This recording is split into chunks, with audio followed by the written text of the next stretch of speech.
Hello, welcome to Casual Veteran Gamer. In the video today I'm going to be going through some of the main changes to combat that have been brought about by patch 5. I'm only going to be focusing on things in combat, so I'm not going to be talking about the dice roller, for example. I have got just an average tav here. I like to think of him as a taverage, and we're going to be going through the Nautiloid and going to be showing you how combat has changed. So we'll be starting off with some of the more major changes in combat. So let's start combat. Now I'm going to have to hurt myself a little bit to get into the situation, but one of the first major changes is there's no backstab advantage. It doesn't matter whether you are behind, in this example an imp, or we've got no advantage, or if I go around the front, still got a 90% chance to hit. So you're going to have to think about how other ways of getting advantage. Spells and abilities are going to be your main ways. For example, this is a light cleric, it's got fairy fire, one example.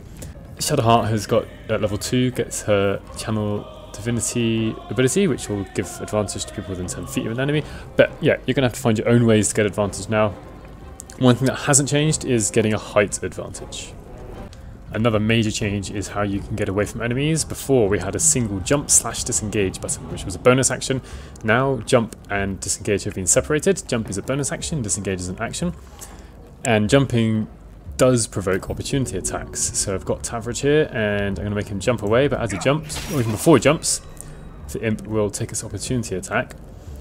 And kind of interestingly, you could choose now not to jump and just move and use your bonus action for something else. But I can walk away and not have an attack against me, but it's only because this imp has already had its opportunity attack. So if I come back in there, right, you can see the little red arrow indicating it will get an opportunity attack. So what you can do, if you don't want an opportunity attack at all, use disengage, I can run away. But of course that uses your action, so you have to be very careful about whether you want to disengage or not. And I feel like Nowadays, in this patch, we're not going to be running away and running around so much anymore. But if you do, you're going to have to be much more careful about it. Because before, we could quite freely just jump around and have no problems getting away. So positioning and movement are much more important now. That's disengage is an action to cast, or to use, rather than a bonus action. The next major thing, again links to movement, is the fact that enemies will now dash towards you. Before, these enemies here would have just used their normal movement speed to get close. Probably not got close enough and kind of wasted their turn, but they will now use dash because they can't reach me. Lae'zel is just about 30 feet. I'm going to move her back a tiny bit just to make sure they have to use dash, because they will. And linked to this, there's actually been a change in the stats to enemies. Before, most enemies would have a movement speed of 40 feet. That has now been reduced to 30, as it is in the tabletop edition, tabletop rules. Most enemies do have a movement speed of 30. There are, of course, lots of different creatures, massive variety. Some have a higher movement speed, some have a lower. But before patch 5, every enemy had at least 40 feet, basically. But now it's been reduced to 30 to force them to use dash. So let's let them have their turn. Here it goes. It can't reach me without using dash, so it will use dash. It got as close as it could. Now, I don't know if we'll see it in this particular fight, but linked to the enemy using dash, it is generally just a tiny bit more clever, a bit more dangerous. The enemies, if they can, will shove you around, whereas before it was quite rare to be shoved. And there we saw the enemy use shove for whatever reason. Maybe he wanted to run. I didn't want to run away because he didn't run away. But there, enemy used shove just because it could. Okay, it's currently Tav's turn, and currently he is equipped with a mace. Let's say for some reason I want to switch it to a short sword. And so I go and do that. My action has been used. You have to be very careful about switching weapons, and as I'll show you with Lae'zel, for some reason, okay, I've only got your average necklace, but I equip a necklace, and it's used up my action also. Essentially, changing any piece of equipment one of your characters is wearing uses up an action. Before, it used to be completely free, so you could take one magic item on each of the character's turns. You could get each character to equip that magic item. Whereas now, you have a trade-off. Do you want someone to change weapons or armor, or necklace or ring? Well, you've got to use an action to do it. So you've got to weigh up the advantages and disadvantages of changing your equipment mid-battle. So as it turns out, I can't attack these two cultists. I'm going to cast a concentration spell, Bless. Quite a good choice of spell in general. And after casting any concentration spell, the symbol appears on the portrait, which it used to do before, but now there's a little X just there if you want to drop concentration. So just for the purpose of the video, I am going to do that. Click on the X, and now Bless is gone.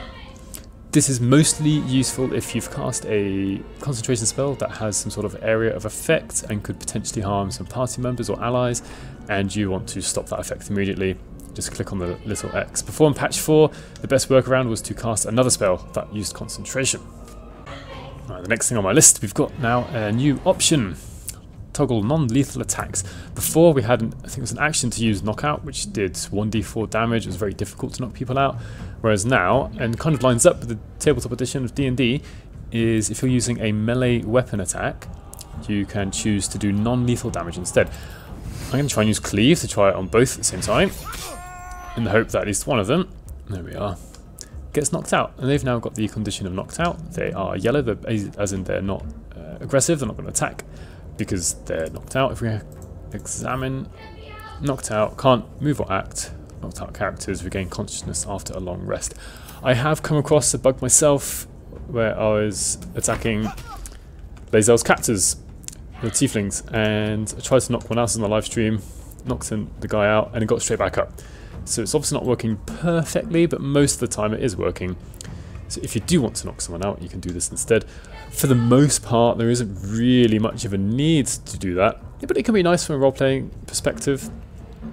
Also, just to show you, I didn't use it there, but if you have knocked a character out, you can still loot the items, look for anything of value. Okay, this cultist doesn't have anything on them. I might be feeling a bit mean, so just going to stab them. And this time I can actually loot everything. This is one downside to using the knocked out feature, is you can't loot absolutely everything they have. I'm kind of guessing that he was wearing the ring. I can't be certain about that. The gold, I'm not sure why I couldn't get the gold before. Unfortunately, this does mean to get the full loot from any enemy you have attacked, and who doesn't want loot, you have to kill them. But from role-playing's perspective, this is very nice to have. It's much easier to do. Okay, next up are just a few changes linked to throwing. First of all, let's cover the distance. So we can throw items really far. Right, I can before it was about 60 feet. Now, let's try and get that distance. It's approximate, I'd say 100 feet is probably a good estimate to just how far we can throw things now. I don't know if this is a bug or a feature. It wasn't. I don't think it was mentioned in the patch notes how far we can throw things. So that is one change. A second change is actually the amount that we can throw. Throw is now linked, I think it was linked before to weight, but the amount that we can throw, the weight we can throw, has been severely reduced. Before, Lae'zel with her strength would easily be able to throw basically any of the companions. So my human here weighs 130 pounds, actually a bit heavy, but one thing to try and show you, in her inventory, Lae'zel has the elaborate reliquary, and even this is in pounds, not kilograms, it would be 21 kilograms. At 42 pounds, she can't even throw it anymore. Before, this would be no problem whatsoever. She can, however, if I went up to this Intellect Devourer, would be able to throw the Intellect Devourer, for example. And the weight of the Intellect Devourer is 30 pounds or 15 kilograms, and that seems to be roughly the limit, somewhere between 30 and 40 pounds. I haven't quite gotten down to that detail yet, but what we can throw has basically been nerfed, for one way to put it, maybe made more realistic at the same time. And so this means there's no more throwing Cambions, no more throwing Commander Zulk on most enemies, even with the strongest of characters. But let's just see throw in action. Throwing a hand axe, it's using dexterity. Let's unpause it. There we are. Hit. Just going to see. There we are. Damage done was 1d4. Sorry, it was 4 out of 1d6 plus 3. And I will have to go and pick up. Oh no, I'd have to pick it up. Now it doesn't say it here, but hand axes do normally have the throwing property. I will get Tav here to throw something as well, but not a weapon. Get him to throw some boots. Throw his boots. So it looked like that didn't really do anything. I used throw on Insect Devourer. The boots took no damage. Didn't even roll an attack roll. Maybe it's because the boots are too light. It's £1. Throwing things isn't as easy, not really as effective as it was before. Quickly coming back to throwing, I've just emptied the reliquary and it weighs 40 pounds, 20 kilograms, and Lae'zel still cannot throw it. Just check the throw menu, it's not there. So it seems like the heaviest thing that Lae'zel, who's got a strength of 17, a +3 modifier, is 30 pounds, which is very low. Very few enemies weigh 30 pounds. So that covers all the major changes to combat.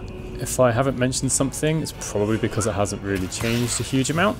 Do let me know if you think there is something significant I've missed in this short video about what's changed in combat. I'm only really covering the mechanics. One other little bonus thing that has changed for us, doesn't really affect how the combat actually acts out, but makes the game so much smoother, is we've got new shortcut keys. So Z, shortcut for jumping, I absolutely love it now. V is now the shortcut for shove, which used to be changing the weapon set, but that's now with Q. He doesn't have a ranged weapon, so we can't see that. X for throw, C is still crouch or hiding. But combat has now definitely become a bit more challenging, but in a very good way. It makes you think a bit harder, but it's not over the top. It's not now impossible to win every single combat or anything. Hopefully you can take on board everything I've said. Just misusing an action there, that was silly. Let me know your thoughts on the update as well in combat, and hopefully I'll see you in the next one.